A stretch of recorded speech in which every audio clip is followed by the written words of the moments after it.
بسم اللہ الرحمن الرحیم قد افلح المؤمنون الذین هم فی صلاتهم خاشعون۔ سورہ مومنون قرآن مجید کی 23ویں سورہ ہے، مکی صورت ہے، جس کی 118 آیات ہیں اور 6 رکوع ہیں۔ اس صورت میں اللہ رب العزت نے ہمارے سامنے جو بڑے بڑے مضامین رکھے ہیں وہ یہ ہے کہ جنت کے حقدار لوگوں کی 7 صفات بیان کی گئی ہیں، اور اس میں تخلیق کے انسان کی بھی مراحل بیان کیے گئے، جیسا کہ سورہ حج میں ہم نے سنا۔ توحید، انبیاء کے چند قصے، نیک لوگوں کی چند صفات، نہ ماننے والے یعنی انکار کرنے والوں کے انکار کی اصل وجہ، اور پھر قیامت کا ذکر ہے۔ جنت کے حقدار لوگوں کا تذکرہ شروع میں ہی آتا ہے، چنانچہ فرمایا یقیناً فلاح پا گئے مومنین، ایمان والے، یعنی وہ لوگ جو اپنی نمازوں میں خشوع عاجزی اختیار کرتے ہیں۔ یعنی ایمان والوں کی سب سے پہلی صفت یہ ہے کہ ان کی نمازوں میں خشوع ہوگا، ٹھہراؤ، سکون، اطمینان، اللہ کے آگے جھکنا۔ ہم اپنی نمازوں پر غور کریں، اگر ہم اللہ تعالیٰ کے پاس مومن بننا چاہتے ہیں تو سب سے پہلی صفت یہ ہے کہ اپنی نمازوں میں خشوع اور خضوع پیدا کریں۔ دوسری بات، وہ لغو اور لا یعنی باتوں سے اعراض کرتے ہیں، اپنے وقت کو ضائع نہیں کرتے فضولیات کے اندر، بلکہ زندگی کو اللہ کی امانت سمجھ کر اس کو صحیح کاموں میں صرف کرتے ہیں، اپنا وقت برباد نہیں کرتے، اپنی زندگی کے ان قیمتی اوقات کو ضائع نہیں کرتے۔ خصوصاً اس مہینے میں رمضان کے اپنی زندگی کا ایک ایک لمحہ پروڈکٹیو بنانے کی کوشش کیجیے، وقت کو ضائع نہ کیجیے۔ تیسری صفت، اور وہ لوگ جو زکوٰۃ کو ادا کرنے والے ہیں۔ چوتھی صفت، وہ لوگ جو اپنی شرمگاہوں کی حفاظت کرنے والے ہیں، سوائے اپنی بیویوں کے اور اپنی لونڈیوں کے کہ اس پر کوئی ملامت نہیں، لیکن جو ان کے علاوہ کسی دوسری عورت کے متلاشی ہوں تو یہی لوگ حد سے گزر جانے والے ہیں۔ پھر فرمایا وہ لوگ جو اپنی امانتوں اور اپنے عہد اور وعدوں کی حفاظت کرتے ہیں، اور وہ لوگ جو اپنی نمازوں کی حفاظت کرتے ہیں، یہی وہ لوگ ہیں جو وارث ہوں گے۔ الذین یرثون الفردوس ہم فیہا خالدون، یعنی وہ وارث ہوں گے جنت الفردوس کے، اس میں ہمیشہ رہیں گے۔ اللہ ہمیں ان خوش نصیب لوگوں میں سے کر دے، ان مومنین میں سے کر دے جو جنت الفردوس کے وارث بننے والے ہیں، آمین۔ اس کے بعد ہمارے سامنے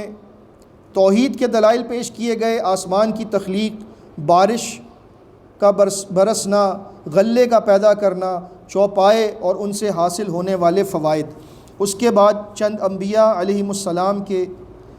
قصے بھی ہیں، جن میں حضرت نوح اور ان کے اس بحری جہاز کا ذکر ہے، جس کے متعلق اللہ رب العزت نے فرمایا،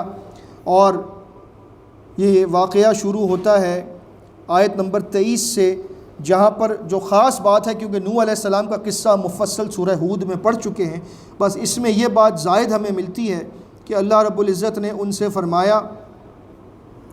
کہ اے نوح، جب تو کشتی میں سوار ہو جا تو یہ کہنا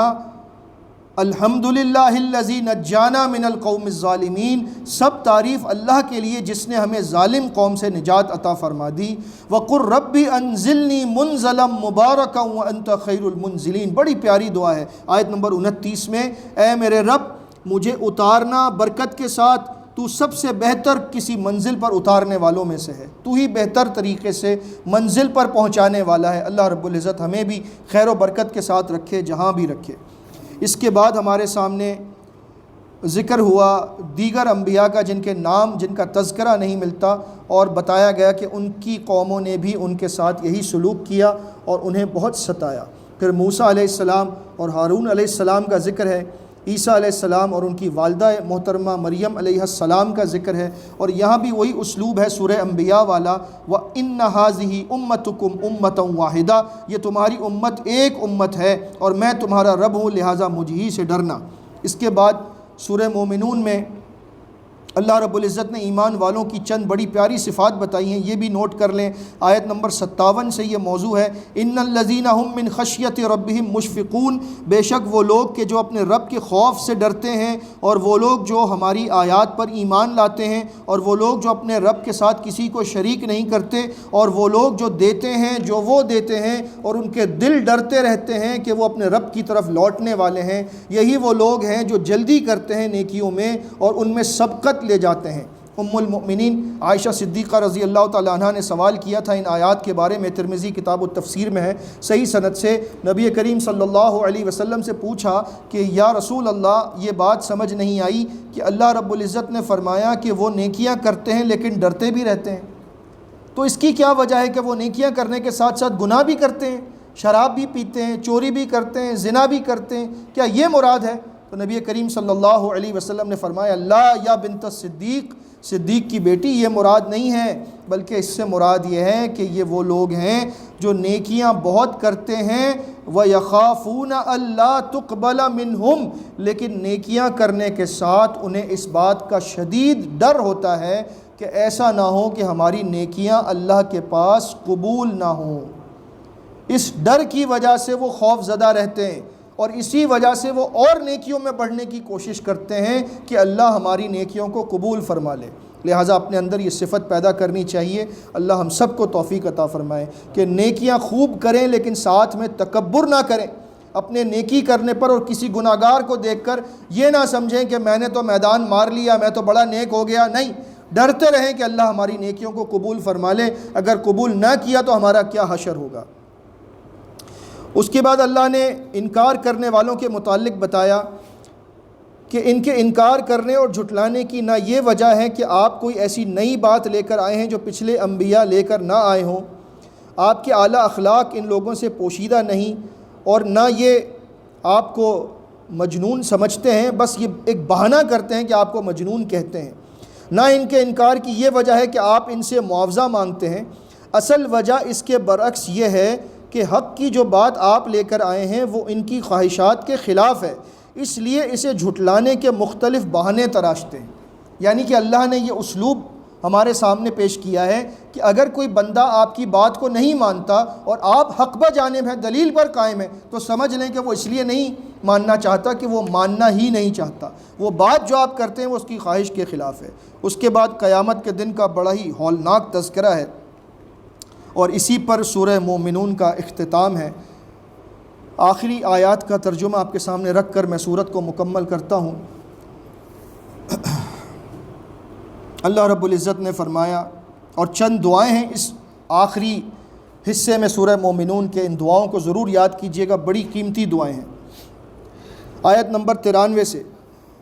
آپ کہہ دیجئے ربی اما ترینی ما یوعدون ربی فلا تجعلنی فی القوم الظالمین، اے میرے رب اگر تو دکھا دے میری زندگی میں وہ عذاب جس کا وعدہ ان سے کیا گیا ہے، اے میرے رب مجھے تو ان ظالم لوگوں میں کبھی شامل نہ کرنا۔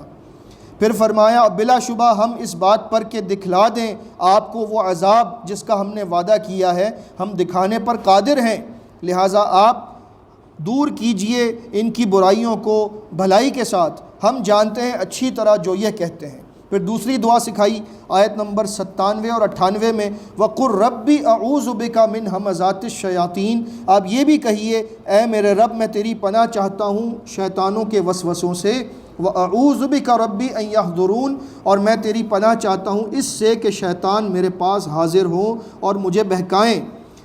حتیٰ کہ جب ان میں سے کسی کی موت کا وقت آئے گا تو مرنے والا یہ آرزو کرے گا کہ اے میرے رب مجھے ایک مرتبہ دنیا میں لوٹا دے تاکہ میں نیک اعمال کر سکوں اس زندگی میں جسے پیچھے چھوڑ کر آ رہا ہوں، پہلے نیک اعمال نہ کر سکا تھا۔ جواب ملے گا ہرگز نہیں، یہ تو بس ایک بات ہے جو کہنے والا کہتا ہے، اب تو آگے اس کے جہنم ہے اور برزخ ہے جسے یہ کبھی عبور نہ کر پائیں گے، یعنی زندہ رہنے والے مرنے والے کے بعد جو ہونے والے معاملات ہیں ان کو دیکھ نہیں سکتے، اور نہ مرنے والے واپس آ کر بتا سکتے ہیں۔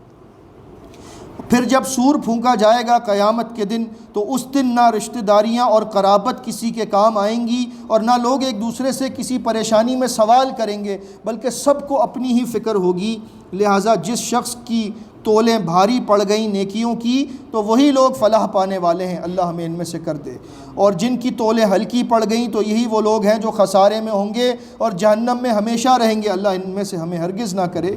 ان کی جہنم میں جلنے کی کیفیت بڑی خوفناک بتائی گئی ہے کہ جھلسا دے گی وہ آگ ان کے چہروں کو اور اس میں ان کی شکلیں بگڑ جائیں گی۔ ترمذی میں کتاب التفسیر میں صحیح سند سے ملتا ہے کہ جہنمی کے بارے میں جو یہ ذکر آیا ہے سورہ مومنون میں وَهُمْ فِيهَا كَالِحُونَ، کہ ان کے چہرے بگڑ جائیں گے، تو اس کی وضاحت میں نبی کریم صلی اللہ علیہ وسلم نے بڑا ہی خوفناک منظر کھینچا ہے اور فرمایا کہ جہنمی کا جو چہرہ بگڑے گا وہ ایسے کہ اس کا جو نیچے والا ہونٹ ہے وہ جلنے کی وجہ سے لٹک کر ناف تک پہنچ جائے گا، اتنا خوفناک اس کا چہرہ ہوگا۔ اللہ تعالی ہمیں جہنم کے عذاب سے بچائے۔ پھر اللہ ان سے پوچھے گا کیا میری آیات تم پر پڑھ کر تلاوت نہیں کی گئیں کہ تم ان کا انکار کرتے رہے؟ وہ جواب دیں گے اے ہمارے رب، ہماری بدبختی ہم پر غالب آ گئی، ہم تھے ہی بڑے بدبخت اور بڑے گمراہ۔ اے ہمارے رب بس ایک مرتبہ ہمیں جہنم سے نکال دے، اگر ہم دوبارہ وہی برے کام کرنے لگے تو پھر ہم واقعی ظالم ہوں گے۔ اللہ فرمائے گا پرے ہٹو، مجھ سے کلام نہ کرو، تم مجھ سے بات کرنے کے قابل بھی نہیں ہو۔ یقیناً میرے بندوں میں سے ایک گروہ تھا جو یہ کہا کرتا تھا، اور یہ تیسری دعا ہے جو یہاں سکھائی گئی آیت نمبر 109 میں، ربنا آمنا فاغفر لنا وارحمنا وانت خیر الراحمین، اے ہمارے رب ہم تجھ پر ایمان لائے، ہمیں معاف فرما دے، ہم پر رحم فرما دے، تو سب سے زیادہ رحم کرنے والا ہے۔ تو تم نے میرے ان بندوں کا مذاق اڑایا تھا، یہاں تک کہ ان کی دشمنی میں تم میرے ذکر سے غافل ہو گئے، تم ان پر ہنسا کرتے تھے۔ آج دیکھو میں نے ان فقیروں کو، محتاجوں کو، مسکینوں کو، ان نیک اعمال کرنے والوں کو کیسا بدلہ دیا ان کے صبر کی وجہ سے کہ آج وہ کامیاب ہے، جنت کے مزے لوٹ رہے ہیں۔ پھر اللہ رب العزت ان سے پوچھے گا یہ بتاؤ زمین میں کتنا عرصہ رہے، کتنے سال رہے؟ وہ کہیں گے کہ شاید ہم ایک دن یا دن کا کچھ حصہ رہے۔ آپ گنتی کرنے والوں سے پوچھ لیجئے، جواب آئے گا تم نہیں رہے مگر بہت تھوڑا۔ اس وقت تمہیں علم ہوتا جب تم یہ زندگی گزار رہے تھے کہ کتنی قلیل زندگی ہے، لیکن اس وقت تمہیں معلوم نہ ہو سکا۔ کیا تم نے سمجھ لیا تھا کہ تمہیں ہم نے بیکار پیدا کیا ہے کہ بس کھاؤ پیو بچے پیدا کرو مر جاؤ، اور یہ کہ تم ہماری طرف لوٹائے نہ جاؤ گے؟ پھر سورہ مومنون کی آخری یہ 3 آیات ہیں، فتعال اللہ الملک الحق، بہت بلند ہے وہ رب، وہ بادشاہ جو حقیقی بادشاہ ہے، لا الہ الا ہوا رب العرش الکریم، اس کے سوائے کوئی الہ نہیں، وہ عرش کریم کا رب ہے۔ وَمَن يَدْعُ مَعَ اللَّهِ إِلَٰهًا آخر، اور جس نے پکارا اللہ کے علاوہ کسی بھی اور الہ کو، لا برہان لہ بہ، تو اس کے پاس اس پکارنے کی کوئی دلیل نہیں۔ فَإِنَّمَا حِسَابُهُ عِندَ رَبِّهِ، اس کا حساب تو اب اس کے رب کے ذمے ہے۔ إِنَّهُ لَا يُفْلِحُ الْكَافِرُونَ، اور اس پکار کی وجہ سے وہ کافر ہو گیا، اور کافر کبھی فلاح نہیں پا سکتے۔ اور آخری اور چوتھی دعا آخری آیت میں، وَقُلْ رَبِّ اغْفِرْ وَارْحَمْ وَأَنْتَ خَيْرُ الرَّاحِمِينَ، اور آپ اس طرح سے دعا کیا کیجئے، اے میرے رب بخش دے اور رحم فرما دے، بے شک تو سب رحم کرنے والوں میں سب سے زیادہ رحم کرنے والا ہے۔ اللہ تعالی ہم پر رحم فرمائے، ہمارے گناہوں کو بخش دے۔ اللہم انکا عفو تحب العفو فاعف عنا، اے اللہ تو بہت معاف کرنے والا ہے، معافی کو بہت پسند کرتا ہے، ہم گناہ گاروں کو معاف فرما دے، ہماری خطاؤں سے درگزر فرما۔ آج 21ویں شب ہے، ہم نے ٹوٹی پھوٹی عبادت کی ہے، اللہ رب العزت ہماری عبادات کو قبول فرما لے، اور اللہ تعالی ہماری تمام خطاؤں کو ہمارے نامۂ اعمال سے مٹا دے۔ وہ گناہ جو انجانے میں کیے، جانتے بوجھتے کیے، وہ گناہ جو چھپ کر کیے یا ظاہری طور پر کیے، وہ گناہ جو کر کے ہم بھول گئے لیکن اللہ کے پاس لکھے گئے، وہ گناہ جن کو ہم نے گناہ بھی نہیں سمجھا اور کرتے چلے گئے، اللہ تعالی ہمارے تمام گناہوں کو معاف فرما دے، اور اللہ رب العزت ہم سے راضی ہو جائے۔ آمین۔ استغفر اللہ استغفر اللہ استغفر اللہ۔